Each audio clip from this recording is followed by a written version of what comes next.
Hi everybody, welcome back to the Light Journal. Today I'd like to share with you another piece of the story or the vision that I was given on Thursday. It seems like each morning I've been getting a little bit more of the details surrounding that vision, and today it's going to be about molecular transformation, which I thought was a really fascinating piece of this vision, and I'm super excited about talking about it. I'd also like to take some time to talk about attachments, and this would be a continuation of what we discussed on Friday about the blade that just cut away the tents. So I hope you hang around to hear what Spirit's been showing me. Yesterday I had a new vision, and there were 5 pieces of it, and it all related back to that original vision on Thursday, then the follow-up on Friday, and then Saturday I feel like it was just continuing to add more details to the original visions. Saturday morning was beautiful. We've had nothing but overcast days for probably a good week, and I really thrive when I have an opportunity to interact with the sun, and yesterday was one of those days. It was just so nice outside, so I went outside and did a chakra meditation under the sun, and the first part of the vision came during that chakra meditation. I saw a thick fog that covered the earth. And the fog was so thick that you really couldn't see beyond it. And most of us at some point in our life have experienced that kind of fog. So you know what I'm talking about. The fog kind of reflects back at you. And the fog, depending on how thick it is, has a tendency to create illusions, fears. You really don't know what's in there because it's so thick you can't see beyond it. You just get shadows. And the shadows just morph and change and look this way and look that way. And that's what I was seeing in this initial vision that was covering the entire planet. But what was really exciting about the vision was it didn't leave me there in the fog. Instead, what I saw was that the planet as a whole lifted up out of the fog. Typically, in our lives, fog is what lifts, but not in this vision. In this vision, it was the earth itself that lifted up out of the fog. So it is another way of looking at the coming new earth, the coming transformation and metamorphosis of the earth, that it's lifting up out of the lower density fog to a higher density that does not have that fog anymore. And when you emerge up out of the fog, that's when you see what is truly there as opposed to what you think is there. All you have to do is just envision the fog, and you can get the idea. What happens when the fog lifts? You see clearly. You know the shadows aren't real. You know that the things that you're frightened of were just your own imagination. You understand that because when the fog's gone, you see clearly. Well, that's what this vision was all about, that we're entering into a phase in our life when the earth is going to lift up out of the fog, and that's when we're going to see one another and see earth clearly. So that's how this morning's meditations began. After my chakra meditations, I went inside the house, and that's when I do my silent meditations. And I saw 5 different snippets of story that I'd like to share with you. In the first vision that I had, I traveled through this warp field and just all these colors on both sides of me, and I was just zooming super fast through these warp fields. And then when I arrived, I just abruptly stopped, and then I dropped. And when I dropped, I saw beneath me what looked like a metal structure of a molecule with the rings within rings. That's what I was seeing. And I just dropped into that molecule, and then I was inside the very core of the molecule. And I started traveling through these corridors, these dark corridors, and it kept getting smaller and smaller and smaller. And that's as far as I got with that particular one. In the second vision, I saw a roulette wheel. And in the center, instead of the ball, there was this little pointer. And on the outside of the wheel where the ball would normally drop, where you had the numbers and the colors, there were little trays. And each of the trays would have a different food crop, like beans or wheat or cocoa or any number of other crops that we're trading around the world, basically. And the roulette wheel was just being spun, so nobody really knew where it was going to land next. And then the third one I saw was a bunch of sludge that was carving a path through a field of beautiful red and purple flowers. And then the fourth one was I saw that mud and sludge go into a type of tube, and then it went over this, it came out on the cliff face and just poured over like a waterfall almost. All that sludge just poured right over the cliff face. And that was the fourth one. And then the fifth vision I had was I just recently saw a Captain Marvel movie, so I'm really not surprised Spirit would use this because that's happened to me before. I resisted it several times during the meditation because it's like, oh, this was just coming from having watched the movie, but it kept repeating itself so many times. It's like, okay, this is actually part of this vision story that I'm being told. It was the part in the Marvels movie where Captain Marvel went to a planet to warn the inhabitants of the danger and then to try and fight on their behalf for their safety. That was the fifth vision I saw. So what does it all mean? Well, my understanding is the first one was we are being changed at a molecular level. And this is a positive thing. This is not a bad thing. This is how humanity is going to survive and to transform and evolve, is an actual molecular transformation of being as well as other aspects. So that's what the first part represented. The second one about the roulette wheel, this was a really important one because it says that the different disasters that are striking the country, the pestilences and diseases that are wiping out crops, the hurricanes, the floods, the droughts, all those things that are wiping out crops all over the world are by chance. So the disaster isn't happening because this particular country is quote unquote evil or deserves it or has done something that's worthy of the disaster striking. It has nothing to do with that.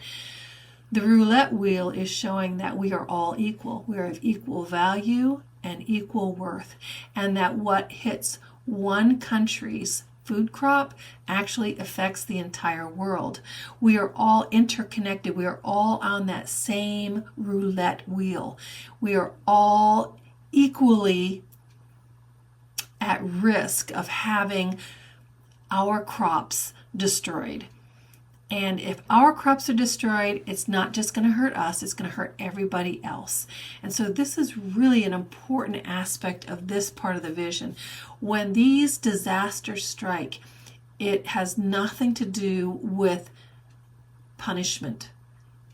It is actually a natural consequence of climate change and the transformation of the world. This is a natural event, and it's going to hit everybody. Nobody is protected against this. It can strike anywhere at any time, and the ramifications are never going to be limited to just that one country that's being struck. Well, and that's what this whole roulette wheel is supposed to represent, is that we are in this together. What happens to one happens to everybody, and there are no value statements here in terms of who gets harmed and who doesn't. Everybody is equally at risk. Everybody is equally affected. So that's important. Okay, and then the third one was about the sludge going through the flowers in the fields. As a result of the metamorphosis that's taking place at a molecular level and the disasters that are striking the earth, we as a human species are being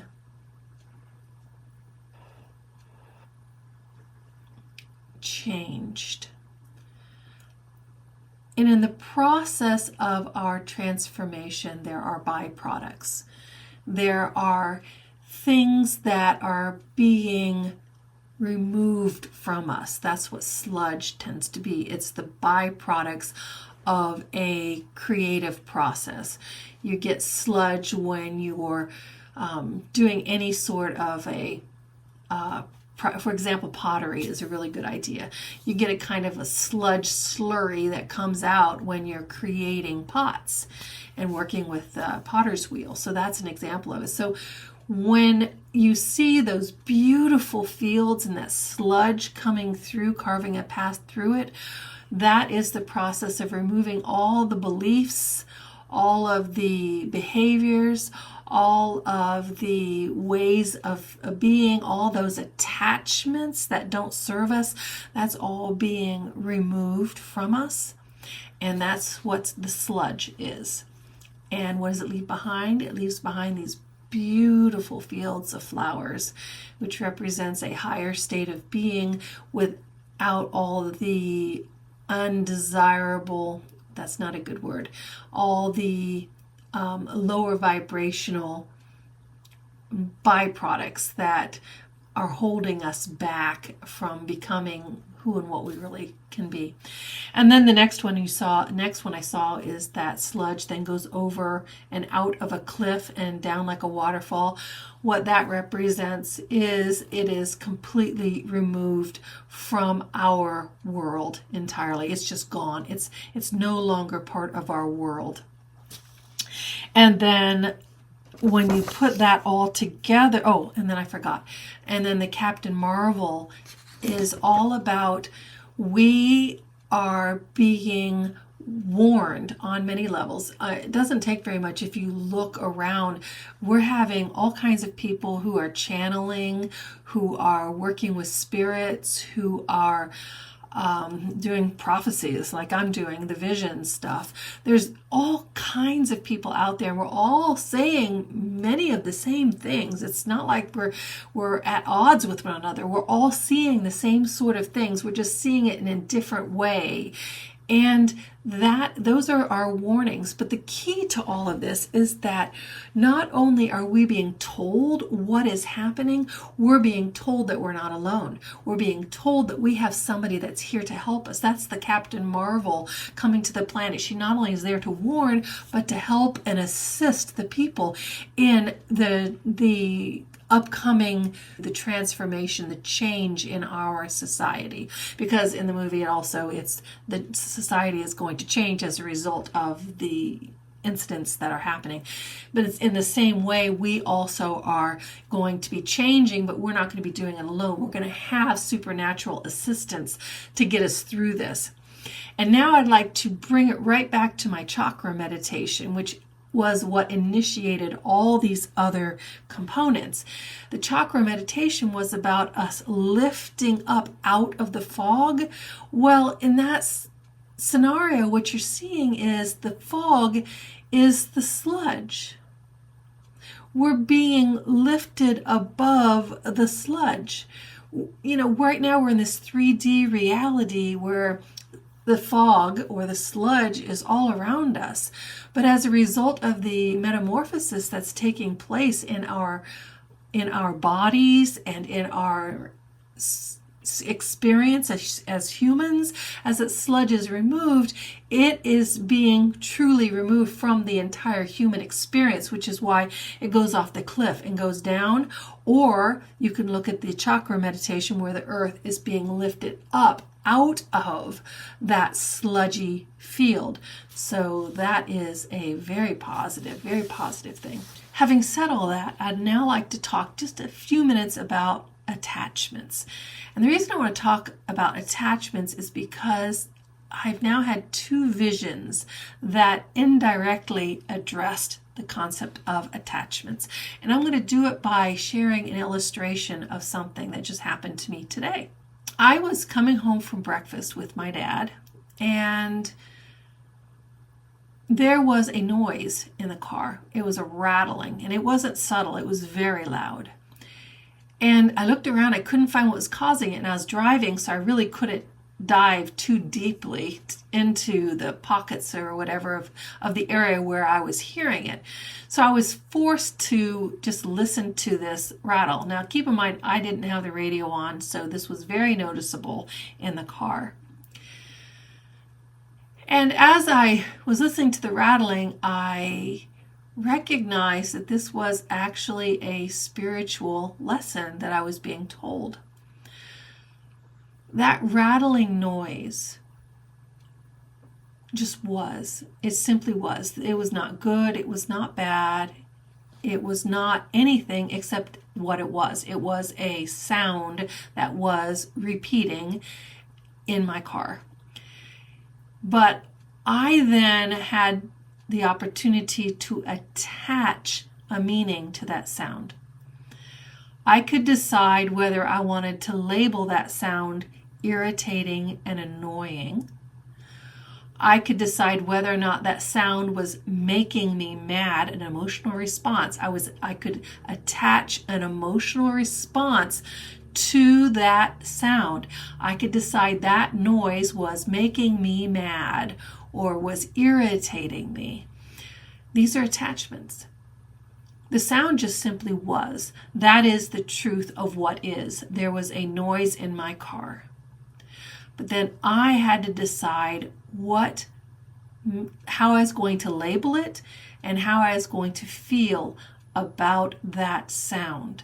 Those are attachments. Those aren't real.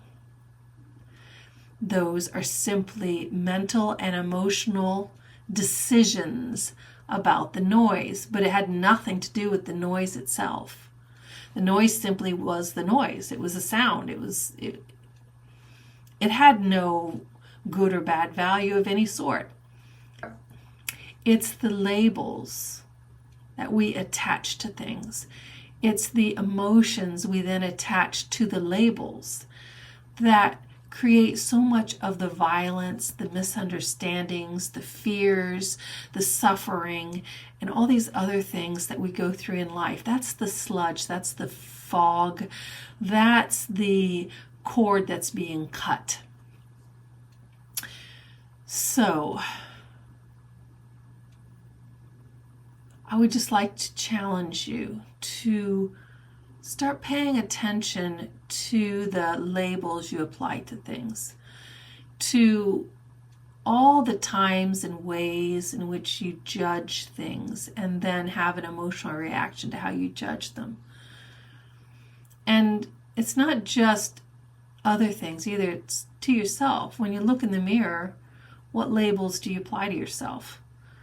And then how does that label make you feel? That's just sludge. That's just the fog of a 3D world.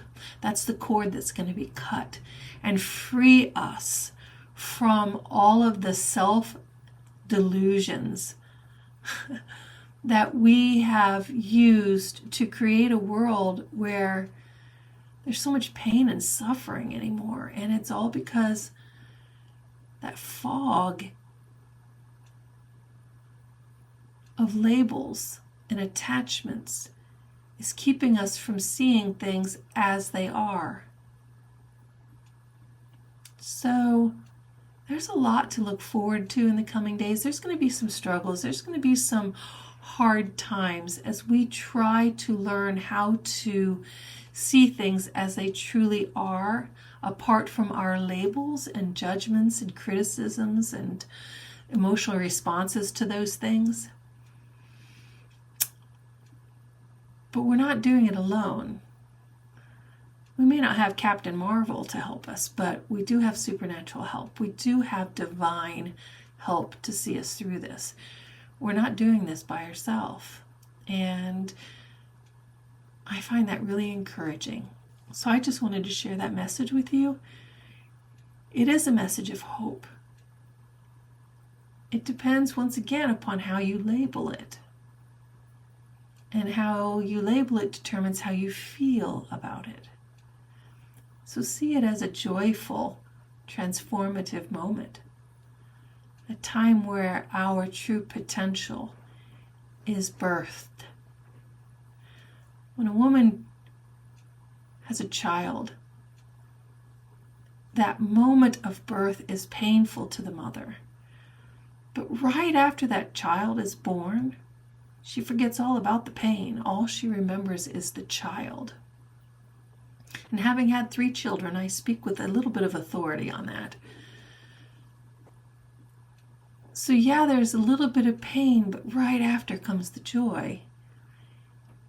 And it's the joy that we're going to remember, not the trials and tribulations that came before it. So